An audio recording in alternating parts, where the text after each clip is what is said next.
এবার নির্বাচন বন্ধে জাতিসংঘ যুক্তরাষ্ট্রে বিএনপির চিঠি। হাসপাতালে খালেদা জিয়ার কেবিনে ঢোকার চেষ্টা, যুবক আটক। নন্দীগ্রামে হিরো আলমের নির্বাচনী প্রচারণায় হামলার অভিযোগ। ৭ জানুয়ারি পরিবারকে সময় দিন, ঘুরতে যান বললেন রেজা কিবরিয়া। বিএনপি সন্ত্রাসী দল, জামায়াত যুদ্ধাপরাধীদের দল বললেন প্রধানমন্ত্রী। এবার দেখুন বিস্তারিত। এবার নির্বাচন বন্ধে জাতিসংঘ যুক্তরাষ্ট্রে বিএনপির চিঠি। আগামী জাতীয় সংসদ নির্বাচন বানচালের জন্য বিএনপি অসহযোগ আন্দোলনের ডাক দিয়েছে, কিন্তু অসহযোগ আন্দোলন শুরুতেই মুখ থুবড়ে পড়েছে। এটি একটি তামাশায় পরিণত হয়েছে। বিএনপি নেতারা নিজেও স্বীকার করছেন যে এই ধরনের আন্দোলন অর্থহীন এবং এই ধরনের আন্দোলন করার মতো উপযুক্ত সময় এটি নয়। অসহযোগ আন্দোলন ঢাকার আগে যে ধরনের রাজনৈতিক পরিস্থিতি এবং পারিপার্শ্বিকতা সৃষ্টি করা দরকার, সেরকম পরিস্থিতি এবং পারিপার্শ্বিকতা বিএনপির সৃষ্টি করতে পারেনি। আর তাই বিএনপিও জানে যে এই আন্দোলন দিয়ে ভোট ঠেকানো যাবে না। এখন তারা আবার আগের মতো বিদেশিদের ওপর নির্ভর করছে। মার্কিন যুক্তরাষ্ট্র এবং জাতিসংঘ যেন আগামী নির্বাচনে হস্তক্ষেপ করে এবং বিএনপির অংশগ্রহণ ছাড়া এই নির্বাচনকে যেন গ্রহণযোগ্যতা স্বীকৃতি না দেয়, সেজন্য বিএনপি তৎপরতা শুরু করেছে। বিভিন্ন সূত্র বলছে যে মার্কিন পররাষ্ট্র দপ্তরে, হোয়াইট হাউস এবং একাধিক সিনেটরের কাছে বিএনপির পক্ষ থেকে অভিন্ন চিঠি দেওয়া হয়েছে। সেই চিঠিতে বর্তমান রাজনৈতিক পরিস্থিতি ব্যাখ্যা করা হয়েছে। কোন প্রেক্ষাপটে বিএনপি নির্বাচন বর্জন করছে সে সম্পর্কে বলা হচ্ছে। নির্বাচন কেন অংশগ্রহণমূলক হবে না সে সম্পর্কে বিএনপি তার নিজস্ব মতামত তুলে ধরেছে। পাশাপাশি এই নির্বাচন হলে দেশের কী ধরনের ক্ষতি হবে সে সম্পর্কেও তারা তাদের অবস্থান ব্যাখ্যা করেছে। আর এ সমস্ত বর্ণনার পর বিএনপির পক্ষ থেকে বাংলাদেশের নির্বাচন বন্ধের জন্য মার্কিন যুক্তরাষ্ট্রের হস্তক্ষেপ কামনা করা হয়েছে। মার্কিন যুক্তরাষ্ট্র যেন তাদের ভাষায় একতরফা নির্বাচনের ব্যাপারে শক্ত অবস্থান গ্রহণ করে এবং এ ধরনের নির্বাচনকে স্বীকৃতি না দেয় সেজন্য অনুরোধ জানানো হয়েছে চিঠিতে। মার্কিন যুক্তরাষ্ট্র ছাড়াও ইউরোপীয় ইউনিয়নেও একই ধরনের চিঠি দেওয়া হয়েছে বলে একাধিক সূত্র নিশ্চিত করেছে।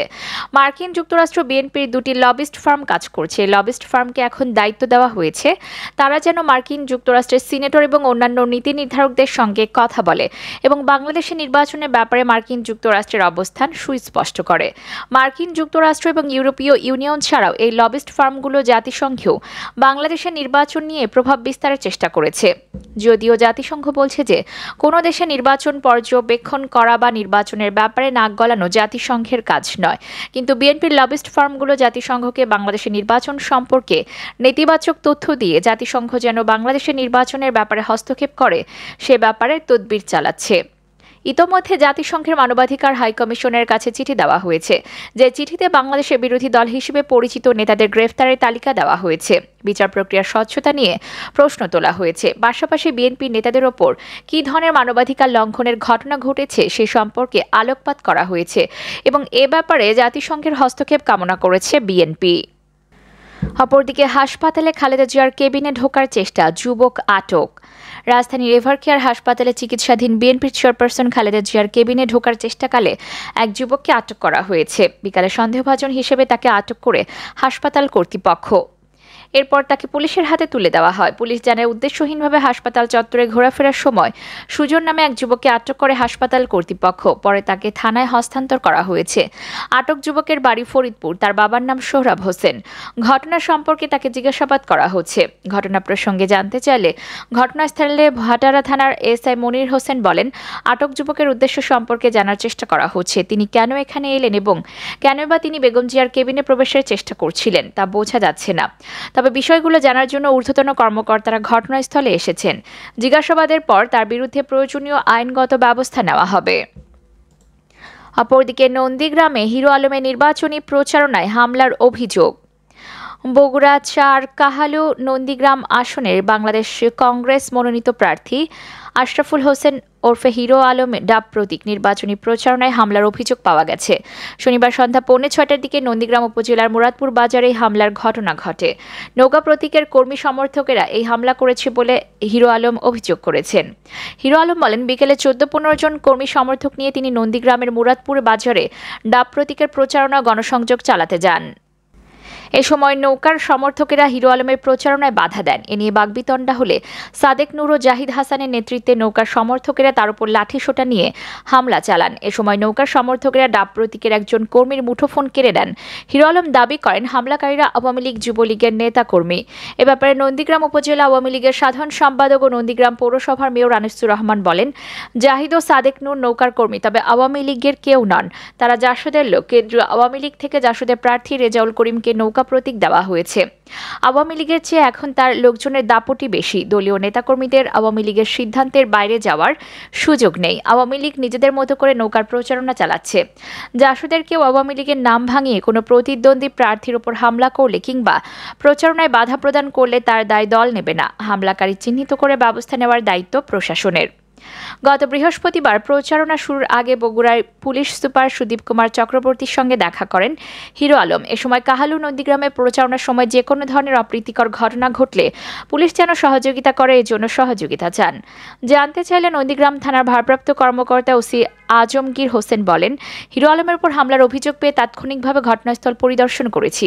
প্রাথমিক তদন্তে হামলার সত্যতা মেলেনি। ডাব প্রতীকের কোনো কর্মীর কাছ থেকে মুঠোফোন কেড়ে নেওয়ার সত্যতাও মেলেনি।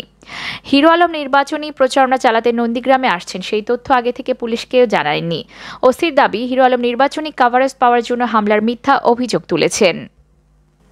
অপরদিকে 7 জানুয়ারি পরিবারকে সময় দিন, ঘুরতে যান বললেন রেজা কিবরিয়া।